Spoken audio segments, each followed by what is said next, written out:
नमस्कार, आप देख रहे हैं अभिन्यूज। मैं हूं आपके साथ सुशील गोस्वामी। आज खास मुलाकात में हमारे साथ मौजूद हैं मथुरा के प्रसिद्ध बाल रोग विशेषज्ञ डॉक्टर अशोक अग्रवाल। डॉक्टर अशोक अग्रवाल वो चेहरा है जो अपने इस चिकित्सा के क्षेत्र में तो अपना नाम रखते ही हैं, साथ के साथ समाज सेवा में और राजनीति में भी अपना काफ़ी उनके पकड़ है और राष्ट्रीय लोकदल के एक दिग्गज नेता में उनका नाम गिना जाता है। मथुरा में उन्होंने विधानसभा का मथुरा से चुनाव लड़ा और बहुत कम अंतर से पहले ही चुनाव में उन्होंने इस तरह से अपनी धाक जमाई कि बहुत कम अंतर उनका हार जीत में रहा और पुनः वो इस बार आने वाले दिनों में फिर अपनी जगह टाल ठोकेंगे।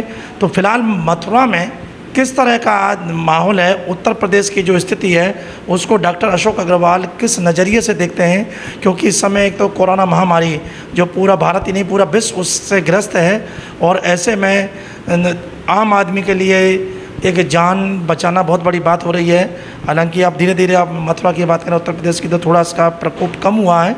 तो ऐसे में चिकित्सक के रूप में भी डॉक्टर साहब ने अपना एक महत्वपूर्ण योगदान दिया है, समाज सेवी के रूप में भी अपना महत्वपूर्ण योगदान दिया है और राजनीति के क्षेत्र में तो आप हैं ही हैं। तो आइए जानते हैं डॉक्टर अशोक अग्रवाल से कि क्या कुछ कहेंगे वर्तमान परिदृश्य पर। डॉक्टर साहब बहुत बहुत स्वागत है आपका अभिन्यूज की इस खास बातचीत में।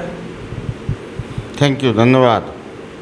तो बताएं डॉक्टर साहब कि का जो दौर है उसको आप किस नज़रिए से देख रहे हैं वर्तमान हालातों को? देखिए, मेरे ख्याल से आज का दौर जनता के लिए बहुत मुश्किल दौर है। जीवन में कभी इतनी मुश्किलें देखी नहीं थी।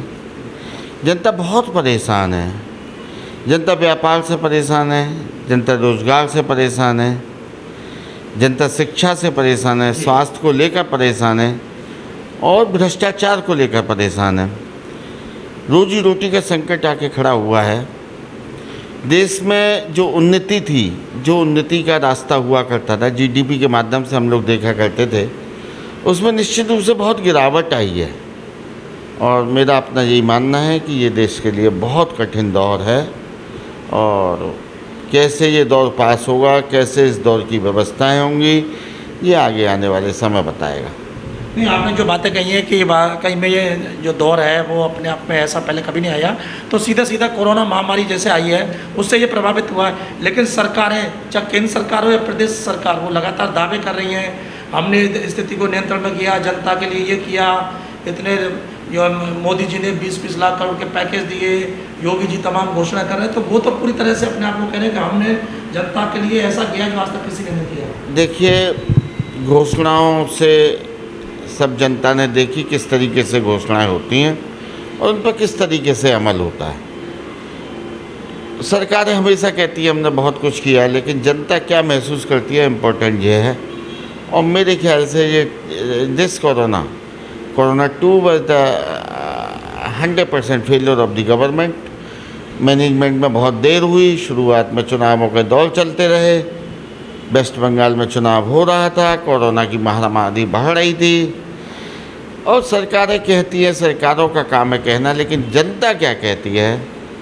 मेरे ख्याल से बड़े बड़े रूप में कोरोना आया, बहुत बड़ी संख्या में लोगों की मृत्यु हुई, लोगों ने अपनों को खोया, किसी ने अपने परिवार का कोई सदस्य नहीं खोया तो आसपास पड़ोस का खोया, अपनी जान पहचान का खोया, अपना रिश्तेदार खोया और मेरे ख्याल से बहुत बड़ी संख्या में कैजुअलिटी हुई, लोग मरे।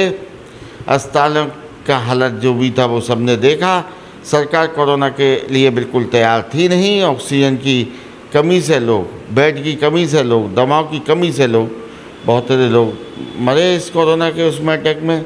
मैंने माना महामारी होती है, महामारी में बहुत सी प्रॉब्लम होती हैं, बहुत सी अव्यवस्थाएँ भी हो सकती हैं, लेकिन ये बात भी सही है कि शुरुआती जो रोल था सरकार का वो बहुत ढीला था। बिल्कुल जब शमशान घाटों पर लाशें कि लाशों के ढेर लगे हैं, जब मीडिया में ये आया है, उसके बाद सरकारों ने अपना ध्यान इधर किया और उसके बाद किया। मैं ये नहीं कहता सरकार ने मैनेजमेंट नहीं किया, लेकिन शायद जिस स्तर का मैनेजमेंट होना चाहिए था उस स्तर का मैनेजमेंट नहीं हुआ और जनता वास्तव में बहुत परेशान हुई इस दौरान। और इन जख्मों को भरने में जनता के को बहुत समय लगेगा। लेकिन आज ही योगी जी ने तो ट्वीट करके कहा कि उत्तर प्रदेश ही देश में ऐसा देश है, पहला प्रदेश है जिसने कोरोना की दूसरी लहर को पूरी तरह से नियंत्रण कर लिया है। देखिए, लहर तो कोरोना की अब पूरे देश में नियंत्रण हुई है। और ये कहना कि सरकारों ने नियंत्रण कर लिया है कुछ हद तक सही भी है पर कुछ हद तक गलत भी है। कैसे गलत? कोरोना देखिए वायरल है, वायरल फीवर की एक विशेषता होती है, वायरल बीमारियों की अपनी एक विशेषताएं होती हैं कि ये टाइम बाउंडेड होते हैं। जैसे जस्ट लाइक ए फ्लू, जिस तरीके से फ्लू होता है वायरल उसी तरीके से था। ये कुछ समय के लिए अपना जोर दिखाते हैं और उसके बाद स्वतः ही कमज़ोर पड़ते जाते हैं। तो ये हुआ है। अब सरकार अपना दावा ठोके हैं, वो भी अपना ठीक है, ऐसा नहीं सरकारों ने भी किया, कुछ लॉकडाउन की व्यवस्थाएं करी, गरीबों के लिए आटा गेहूँ चावल की व्यवस्थाएं करी और बाद में सरकार ने जो नुकसान हुआ, जो डैमेज कंट्रोल हुआ उसको करने की कोशिश भी की। पर अब ये कहना कि नहीं हमने वो ये उसी तरीके से हो गया जैसे मोदी जी ने जनवरी फरवरी में कहा था हमने कोरोना को जीत लिया है, उसी तरह का ये है कि अब हमने कोरोना को जीत लिया है। हमने ये कोरोना ख़त्म नहीं हुआ, ये कोरोना उम्मीद भगवान करे ऐसा ना हो, लेकिन उम्मीद ये है कि ये आगे आने वाले समय में फिर अपनी एंट्री मार सकता है। हमें उस सबसे सावधान रहना है, सरकार को ओवर कॉन्फिडेंस में नहीं रहना है, सरकार को अपनी तैयारियों को रखना है ताकि जो पहले जितनी परेशानियां हुई थी वो अब ना हो। लेकिन आपने जैसे कहा कि कोरोना एक वायरल है और उसका एक अवधि होती है सीमित समय, तो लेकिन ये वायरल हो या जो बीमारी है, आप तो एक चिकित्सक है, बेहतर जानते हैं। अगर हम बात करें तो चिकित्सकों पर बहुत बड़े आरोप भी लगे हैं इस बीमारी में कि उन्होंने बहुत धन बटोरा है, लूटा है, ऐसे भी बहुत, खासकर मथुरा में भी आरोप लगे हैं।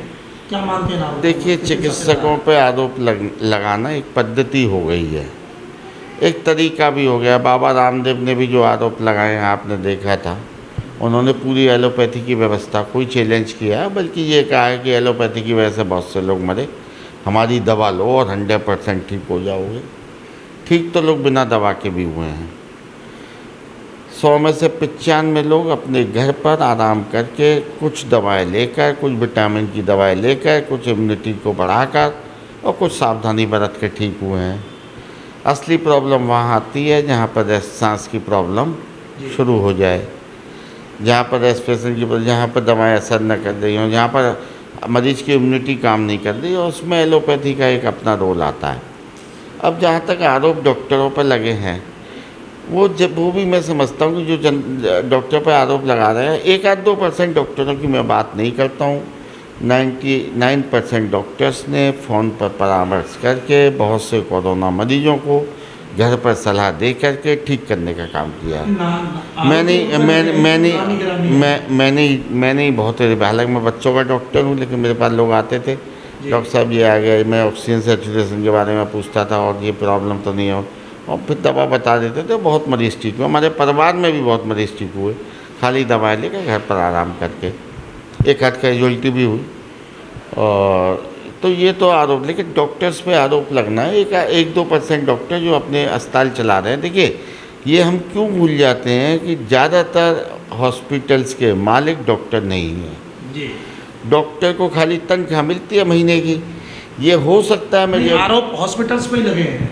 नहीं, हॉस्पिटल्स पे कम लगे, डॉक्टर्स पे ज़्यादा लगे, और लोग समझते हैं कि डॉक्टर्स ने लूट की है। नहीं, डॉक्टर्स का कोई मतलब नहीं है। हॉस्पिटल ज़्यादातर बड़े लोग, बड़े संस्थान द्वारा चलाए जाते हैं। मथुरा में ही आप देख लीजिए, KM मेडिकल कॉलेज है, KD मेडिकल कॉलेज है, नैती है, रामकृष्ण मिशन हॉस्पिटल में डॉक्टर्स का कुछ नहीं है, डॉक्टर को तो तनख्वाह मिलती है। आपने नाम ले ही दिए, तो KD और नैती पे ज़्यादा आरोप लगाए कि उन्होंने लाखों रुपए वसूले, उन पर जाँच भी चल रही है। देखिए, ये मैं बहस में नहीं पढ़ना चाहता, क्योंकि मुझसे तो मेरा तो कोई ऐसा मतलब पड़ा नहीं। अब ये सुनने को तो बहुत सी बातें सुनते हैं, कुछ सच भी होती हैं, कुछ झूठ भी होती हैं। जांच हो रही है, जांच में क्या होगा सुनने के लिए अभी हाल का मामला वेंटिलेटर का है, सरकारी वेंटिलेटर। हाँ, सरकार अस्पताल में पहुंचा दिए गए। हाँ, नियमानुसार तो नहीं दिए जा सकते, पर दिए गए थे, ये बात भी अपनी जगह सही है। और वो वेंटिलेटर जो आए थे, वो आए तो सरकारी संस्थानों में यूज के लिए थे, या तो सरकारी संस्थानों ने यूज की कोशिश नहीं की, या हेडेक नहीं लिया। आसान तरीका ये था कि किसी को हैंड ओवर कर दें, वो उन्होंने किया। बात आज खुल गई है तो उसकी इंक्वायरी हो रही है, उस इंक्वायरी में क्या सच निकल के आता है ये समय बताएगा। जब आप राजनीति में भी अपना दखल रखते हैं, तो मथुरा की इस दौर में बात करें, मथुरा के जो विधायक रहे हैं तो उन सब का क्या रोल रहा है इस महामारी के देखिए, दौर में? मेरे ख्याल से तो कुछ खास रोल नहीं रहा। सुना नहीं कि कभी किसी नेता का कोई रोल हुआ। उसके विपरीत देखें तो मथुरा में बहुत से समाज सेवी लोगों ने अपने अपने काम किए। नाम भी ले सकते हैं, मुख्य जो नाम ध्यान आते हैं। वैसे काम तो बहुतों ने किया होगा, लेकिन जो अखबार में आया, जो मैंने देखा, हमारे प्रमोदगढ़ कसेरे जी हैं, नारायण दास अग्रवाल जी हैं, वृंदावन के मृदुलकांत शास्त्री हैं, हमारे एक साथी हैं, एक सतीश शर्मा है, संस्था चलाते हैं, उसके माध्यम से उन्होंने बहुत मदद की। एक अमित अग्रवाल हैं, जगन्नाथपुरी में रहते हैं, उन्होंने बहुत मदद की। और प्रदीप दाल वाले हैं, जिन्होंने ऑक्सीजन सिलेंडर, प्रमोद जी ने भी ऑक्सीजन, इन्होंने ऑक्सीजन की कमी, नारायण दास अग्रवाल जी हैं, इन्होंने ऑक्सीजन की कमी के लिए बहुत काम किया। रामकिशन बसेरा वाले हैं, इन्होंने ऑक्सीजन की कमी के लिए काम किया। अस्पतालों की स्थापना में भी सहयोग किया और लोगों की मदद करने की इस तरीके से कोशिश की। और ऑक्सीजन बाहर से मंगाई गई, उड़ीसा से मंगाई गई और जगह से भी, इंदौर से मंगाई गई। तो समाज सेवियों का काम, जिन्होंने काम किया उनका काम दिखा, ऐसा नहीं है। जनप्रतिनिधियों को नहीं दिखाई दिया? मुझे नहीं दिखाई दिया। हो सकता है कि मेरी मानसिकता में कुछ फ़र्क हो, विरोधी होने के नाते मुझसे कह भी सकते नहीं इनको कुछ दिखाई नहीं दे रहा हमारे काम, लेकिन कहीं दिखाई दिया नहीं। बाकी वो जाने, उन्होंने काम किया था तो किया होगा। एक करोड़ के अपने विधायक निधि से उन्होंने इसके लिए घोषणा की। वो एक अलग विषय है, वो एक अलग विषय है। विधायक निधि होती ही इन कामों के लिए कि वो आप जनता के लिए खर्च करें। वो उन्होंने डीएम को हैंड ओवर कर दी कि हमारी, और फिर इसमें भी कि घोषणाएं हुई हैं, कितनी इम्प्लीमेंट हुई हैं ये आगे चल के पता लगेगा। अब इस देश में ऐसा होने लगा है, घोषणाएं तो बहुत होती हैं, काम कितना होता है ज़मीनी स्तर पर वास्तव में इम्प्लीमेंट हो रही हैं नहीं हो रही हैं। मथुरा में पिछले 4 साल से सुन रहा हूँ, कभी 1000 करोड़ रुपये आते हैं, कभी 2000 करोड़ आते हैं, कहीं 500 करोड़ रुपये आते हैं, लेकिन ये समझ में नहीं आ रहा कि विकास हो कहाँ रहा है, कहाँ सड़कें बन रही हैं। जो सड़कें जो मैंने अपने जीवन में कभी ख़राब नहीं देखी, आज उन सड़कों की स्थिति ख़राब है। कौन सी जगह है? जैसे सपोज करिए हम यहाँ से चौकी बाग बहादुर पर बैठे, यहीं से आप सड़क ले लीजिए, चौकी बाग बहादुर से टैंक चौराहे तक की सड़क हमेशा बहुत अच्छी रही। बस अड्डे से लेकर और टाउनशिप चौराहे तक की सड़क बहुत अच्छी रही। मयूर विहार की सड़क बहुत अच्छी रही। यह मोतीकुंज चंदनवन में 2-3 दिन पहले गया था, और जब मैं जा रहा था तो मेरे उपमन्यु जी का नाम ध्यान आया, उनका घर है उस जगह। तो मैंने उनको फ़ोन किया, मैंने उनसे एक प्रश्न पूछा कि क्या उपमन्यु जी 20 साल में आपने इस सड़क को इतना ख़राब देखा था? उन्होंने कहा नहीं देखा था। भारी गड्ढे हैं, वो वीआईपी रोड है, उस पर आदमी का भी, एक तरफ आदमी एरिया आता है, एक तरफ जो है सिविल एरिया आता है, तो उसको कहीं काम होता दिखाई देता नहीं।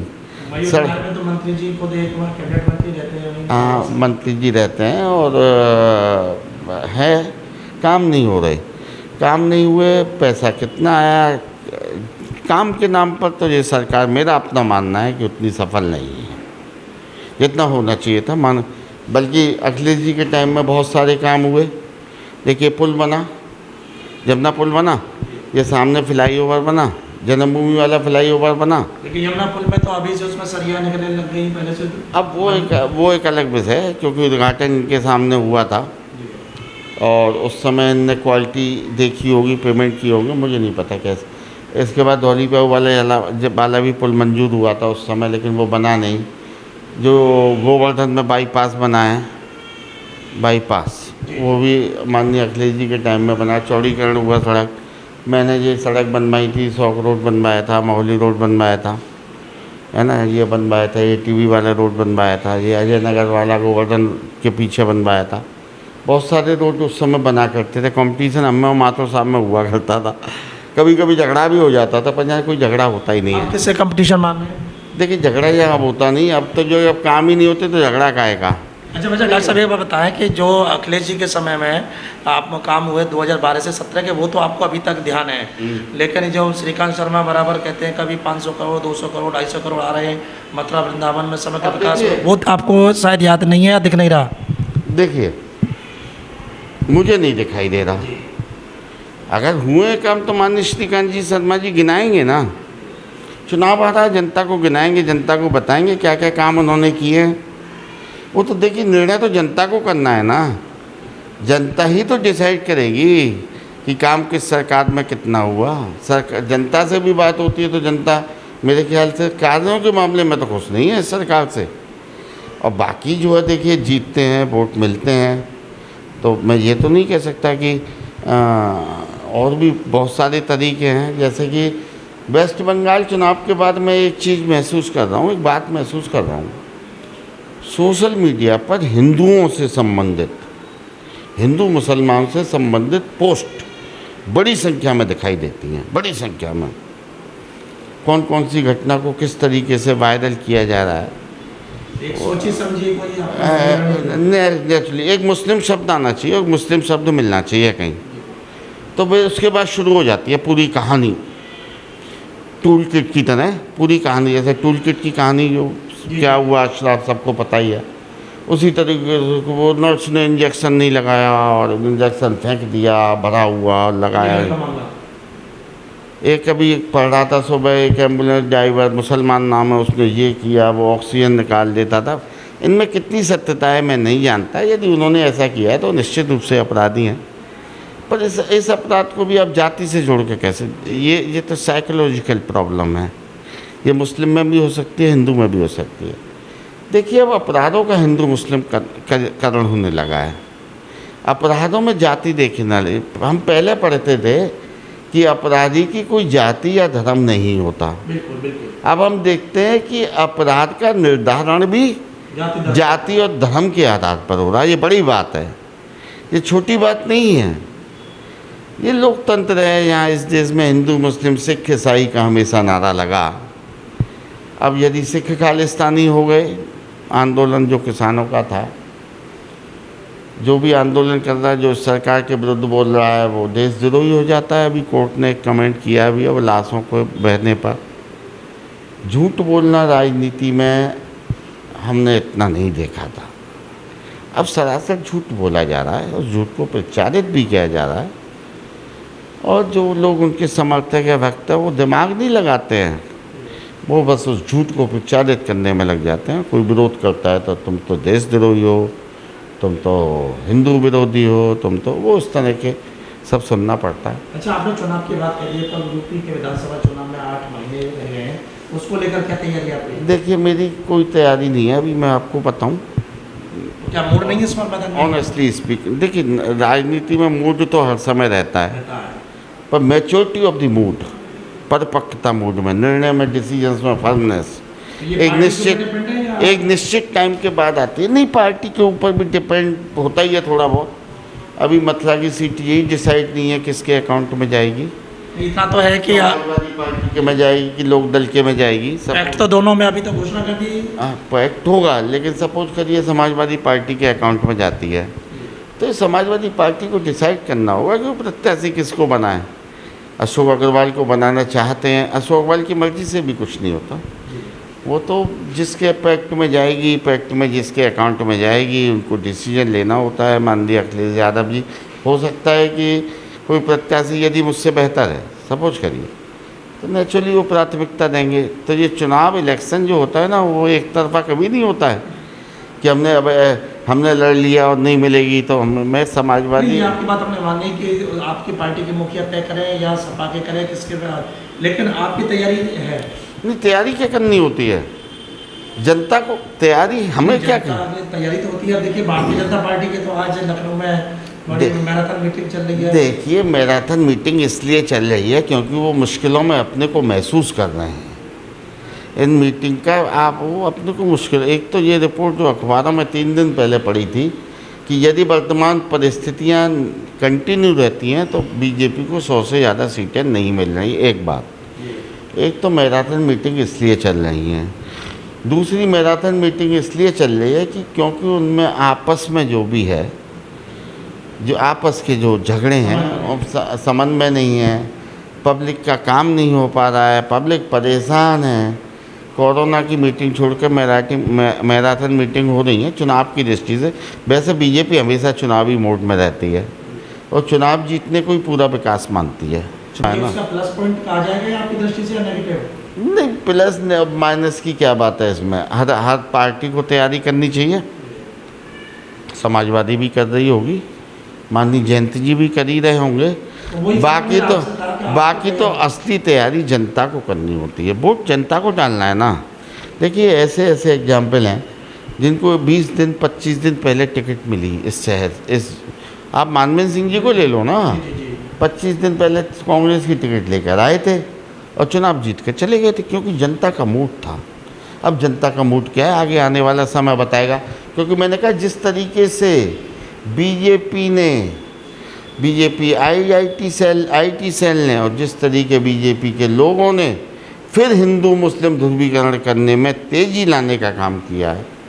आप देख लीजिए, सोशल मीडिया उन पोस्टों से भरा पड़ा है। आपने जनता पर ये छोड़ दिया कि जनता को करना तैयारी, तो आप भी जनता के लगातार संपर्क में रहते हैं। टटोला हुआ मन क्या लग रहा है जनता का मन? देखिए, मैं ये मानता हूँ, परिवर्तन चाहती है जनता। मैं जहाँ तक अपनी बात करता हूँ, कोरोना काल में मैं अकेला, कुछ एक डॉक्टर ऐसे हो सकते हैं जो मुझ तरह के रहे होंगे, जिन्होंने पूरे कोरोना काल में हर स्थिति में मरीजों को देखा। मैं समझता हूँ ये भी बहुत बड़ी सेवा थी, जब डॉक्टरों ने मरीज देखे। शायद मैं एक ऐसा डॉक्टर हूँ शायद जिसने किसी भी कोरोना काल में कभी भी एक भी दिन, हालांकि मेरे परिवार में इसलिए मेरा विरोध होता था, मुझे बहुत कुछ सुनना भी पड़ता था, लेकिन मैंने हमेशा ये महसूस किया कि मुश्किल समय में मेरी ये ड्यूटी है कि जो मरीज आ रहा है मैं उसको राहत प्रदान करूं। इस तरीके से समाज, कोई दुख में आता है, सुख में आता है, तो हम उसकी मदद करने की कोशिश करते हैं। मुझे तो भगवान ने बहुत अच्छा काम दिया है, मुझे बहुत ज़्यादा जाने की कहीं ज़रूरत है नहीं। मैं यहाँ बैठ कर ही रोज़ दसियों लोगों की मदद कर सकता हूँ, मैं करने की कोशिश करता हूँ। तो ये तो रही तैयारी। यहाँ आते हैं तो लोगों से बात भी हो जाती है, राजनीतिक बात भी हो जाती है, सामाजिक बात भी हो जाती है। इस समय जनता के मन में बीजेपी के प्रति बहुत रोष है, असंतुष्टि है, पर ये आगे आने वाला समय बताएगा। क्योंकि ये असंतुष्टि भी पिछले 6 महीने में डेवलप हुई है। 6 महीने पहले नहीं थी इतनी असंतुष्टि। कुछ किसान आंदोलन ने असंतुष्टि प्रदान की, कुछ कोरोना के मैनेजमेंट ने और कोरोना ने उसने भी असंतुष्टि प्रदान। आपके विधानसभा मथुरा की बात करें तो यहाँ किसानों की जो मतदाता वो कम संख्या में है नेचुरली। हाँ, मतलब वो व्यापारी सही बात है, यहाँ व्यापारी का भी एक इम्पोर्टेंट। हाँ, पर लेकिन व्यापारी भी कोई कम परेशान नहीं। व्यापारी में भी आप 3 तरह के व्यापारी हैं। एक हाई ग्रुप ऑफ व्यापारी है जो थोड़ा पैसे वाला व्यापारी है, वो उससे कोई फ़र्क नहीं पड़ता कि पेट्रोल डीजल 100 रुपये बिक रहा है कि 200 रुपये बिक रहा है, उससे कोई फ़र्क नहीं पड़ता व्यापारी को तो। और लेकिन जो मिडिल ये का व्यापारी है या छोटा वाला व्यापारी है, वो वास्तव में बहुत प्रभावित हुआ है।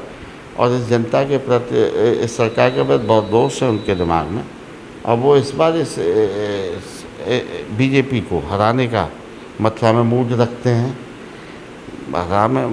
जनता का इस समय रुख बीजेपी के फेवर में नहीं है, पर मैंने कहा वो ये 6-7 महीने हैं, वो डैमेज कंट्रोल की कोशिश कर रहे हैं बीजेपी वाले, वो करने की कोशिश करेंगे। कुछ ये ध्रुवीकरण भी करने की कोशिश कर रहे हैं। शायद उतना तो नहीं हो पाएगा, बंगाल में भी बहुत कोशिश की थी इन्होंने, पर कहाँ हो पाया। बंगाल में बिल्कुल हो नहीं पाया। इतनी उम्मीदें इन्होंने लगाई हुई थी, बहुत दिनों से कोशिश कर रहे थे। अल्टीमेटली सब जनता का मूड है। जनता का मूड अगर होगा, जनता ध्रुवीकरण। मैं बस जनता से सिर्फ एक ही अपील कर सकता हूँ कि वो देश जहाँ सिर्फ धर्म और जाति के आधार पर लड़ाई होने लगे, वो देश कभी विकास नहीं कर सकता। विकास वही देश करेगा जहाँ पर रोजगार हो, जहाँ पर शिक्षा हो। मुझे अटल बिहारी वाजपेयी जी का वो वाक्य भी याद आता है यहाँ पर कि सरकारों को सिर्फ शिक्षा और स्वास्थ्य को फ्री करना चाहिए, बाकी जो छोटे मोटे काम है ना, गैस सिलेंडर फ्री दे दिए या कि सम्मान निधि के 500 रुपये दे दिए, इनसे देश का विकास नहीं होता। अगर आपके देश में का शिक्षा अच्छी है, केजरीवाल जी जो आगे बढ़े, मेरे ख्याल से दूसरे चुनाव में भी, क्योंकि उनको भी हराने की बहुत कोशिश की गई थी, लेकिन जिस तरीके से वो बंदा जीता, वो शायद शिक्षा और स्वास्थ्य के मुद्दे पर उन्होंने काम किया था। शिक्षा और स्वास्थ्य को सुधारा जाना चाहिए इस देश में, वही आगे आने वाली नस्लों को अच्छा करेगा और देश का विकास होगा। यदि हम धर्म और जाति के आधार पर लड़ते रहेंगे, यदि हम तब वोट धर्म और जाति के आधार पर देंगे, तो मेरे ख्याल से इस देश का भविष्य अच्छा नहीं है। मैं सबके सुख की कामना करने वाला व्यक्ति हूँ। मैं हिंदू, मुस्लिम, सिख, ईसाई की संस्कृति का व्यक्ति हूँ। मुझे यदि अपना एक व्यापारी लुटता है तो मुझे पूरा दुख होता है। जब एक व्यापारी से जीएसटी वाले 30, 35, 40 लाख रुपए जिस तरीके से लिए थे, आपने देखा होगा, सस्पेंड भी हुए, तो मुझे दुख होता है। तो मुझे इस बात से भी दुख होता है कि जब विकास दुबे का एनकाउंटर हुआ था, वो अपराधी था। अमर दुबे का एनकाउंटर हुआ था, वो अपराधी था। लेकिन वहाँ पर एक लड़की को भी जेल में डाला गया था, जो सिर्फ 3 दिन पहले शादी करके आई थी। सिर्फ 3 दिन पहले। वो 1 साल से जेल में है, शायद बहुत ख़राब स्थिति में है स्वास्थ्य की दृष्टि से। लेकिन पता नहीं ऐसे लोगों के लिए लड़ने वाले कहाँ चले गए। यहाँ पर देश में आज पत्रकारों को सत्य बोलने पर एक तो राजद्रोह वाला और राष्ट्रद्रोह वाला एक जो नया फंडा चला है कि ज़रा सी बातों पर राजद्रोह। कल सुप्रीम कोर्ट ने भी कमेंट किया है इस पर, और वो दोबारा इसकी राजद्रोह की व्याख्या करने जा रहे हैं। तो ये भी एक सुप्रीम कोर्ट की भी पीड़ा है, अपने विरोधियों को राजद्रोह और राजद्रोह में फंसा कर लंबे समय तक के लिए जेल में रखना। और ये सब मेरे ख्याल से एक स्वस्थ लोकतंत्र की निशानी नहीं है। यदि हमें लोकतंत्र को बचाना है, यदि हमें लोकतंत्र को मजबूत करना है, तो अभिव्यक्ति की आज़ादी को बरकरार रखना होगा। और जिस तरीके से मीडिया वालों को भी ये अवसर पर मैं संदेश देना चाहता हूँ कि सत्य दिखाओ, ईमानदारी से रहो, कम में गुजारा करो, कम में। क्योंकि मेरा मानना है कि यदि इस दौर में सबसे ज़्यादा बदनाम हुआ है तो वो भी मीडिया ही हुआ है। जी न्यूज़ के विरुद्ध आज ट्रेंड चल रहा है कि किसान यूनियन वालों का। तो मैं भी कभी कभी जी न्यूज़ को देखता हूँ, सिर्फ सरकार के दिखाने के अलावा उनके पास कुछ है नहीं। वो यदि किसान बिरयानी खा रहे हैं तो उसको तो दिखाएंगे, लेकिन किसानों के घर वहाँ पर टेंट, बारिश आई, आंधी आई, तूफान आई, टेंट उखड़ गए, उसको नहीं दिखाएंगे। जब इस तरह की बातें देश में होने लगेंगी, मीडिया भी बिकाऊ मीडिया की तरह काम करने लगेगा, तो मैं ये मानता हूँ कि लोकतंत्र वास्तव में खतरे में है। और इस लोकतंत्र को बचाना इस देश के हर नागरिक की प्राथमिकता होनी चाहिए। क्योंकि भारत तभी तक महान है जब तक इस देश में लोकतंत्र है। जिससे लोकतंत्र खत्म होकर व्यक्तिवाद हावी हो जाएगा। एक व्यक्तिवाद देश को तानाशाही की ओर ले जाता है, और जिस दिन व्यक्तिवाद और तानाशाही हावी हो जाएगी, इस देश की महानता खत्म हो जाएगी और विश्व में हम एक बहुत बदनाम देश के रूप में जाने जाएंगे। धन्यवाद, थैंक यू। तो सुना आपने डॉक्टर अशोक अग्रवाल की अभिव्यक्ति, उनके विचार और उनके मन की पीड़ा। तो अगर उत्तर प्रदेश की बात करें तो कोरोना को लेकर बहुत कुछ कहा। उन्होंने कहा कि इस समय जो सरकार को जो तैयारी करनी चाहिए थी, क्योंकि कोरोना की ये दूसरी लहर आई, पहली लहर को हमने देखा था तो उसको देखकर सरकार को सबक लेना चाहिए था। तैयारियां अगर पूरी होती तो शायद स्थिति ऐसी भयावह ना होती। लेकिन उन्होंने कहा कि सरकार कोरोना के मामले पर फेल रही। हालांकि उन्होंने सरकार की जहाँ जहाँ पर सरकारों ने जो कदम उठाए, कहीं आटा दाल चावल दिया, तो उसकी तारीफ भी की, उन्होंने उसको स्वीकार भी किया है।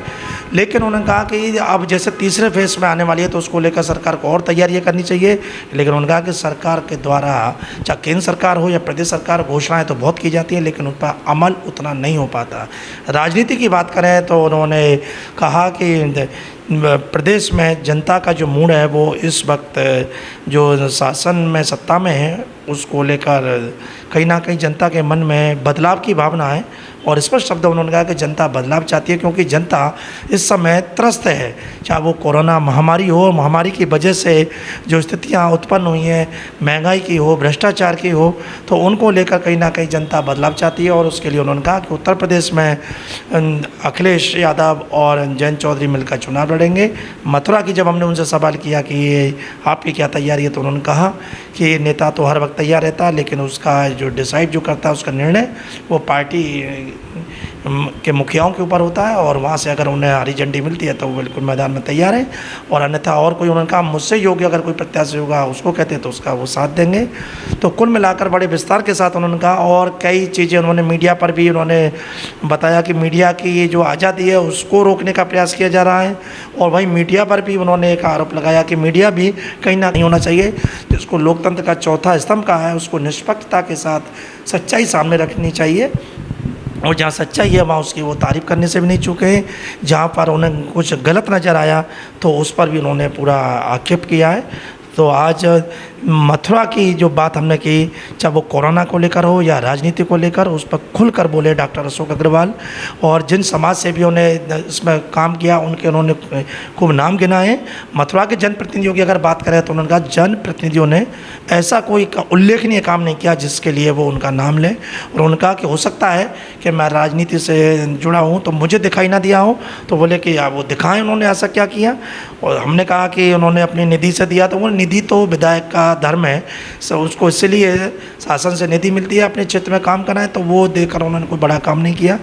तो आपने देखा डॉक्टर अशोक अग्रवाल ने पूरे हर मामले पर अपने विचार व्यक्त किए हैं। अब देखना यह है कि आने वाले वक्त में भगवान कृष्ण की ये जो क्रीड़ा भूमि है, लीला भूमि है, जन्मभूमि है, यहाँ का परिदृश्य क्या होगा, और यहाँ पर किस तरह के जो माहौल है वो अब सामने आएगा, राजनीति का हो या धर्म का हो और या फिर अन्य मामलों में। तो मथुरा अपने आप में एक बहुत महत्वपूर्ण है, और डॉक्टर अशोक अग्रवाल यहाँ से विधानसभा का चुनाव भी लड़ चुके हैं, और आने वाले फिर जो 8 महीने बाद चुनाव होंगे उसमें वो फिर एक बार चेहरा बन के सामने आ सकते हैं। तो इन सब का हमें इंतज़ार करना होगा और देखना है कि ब्रजवासियों का इस बार क्या मोड़ रहेगा। अभी न्यूज़ के लिए सुशील गोस्वामी, मथुरा। विश्व स्तरीय चिकित्सा सुविधाओं से युक्त JP diagnostics, radiology and pathology centre, Mathura का पहला complete radiology and pathology diagnostic facility से सुसज्जित। Doctor Deepak Agarwal and doctor Nidhi Agarwal, JSR tower, Govardhan crossing, NH 90, Mathura.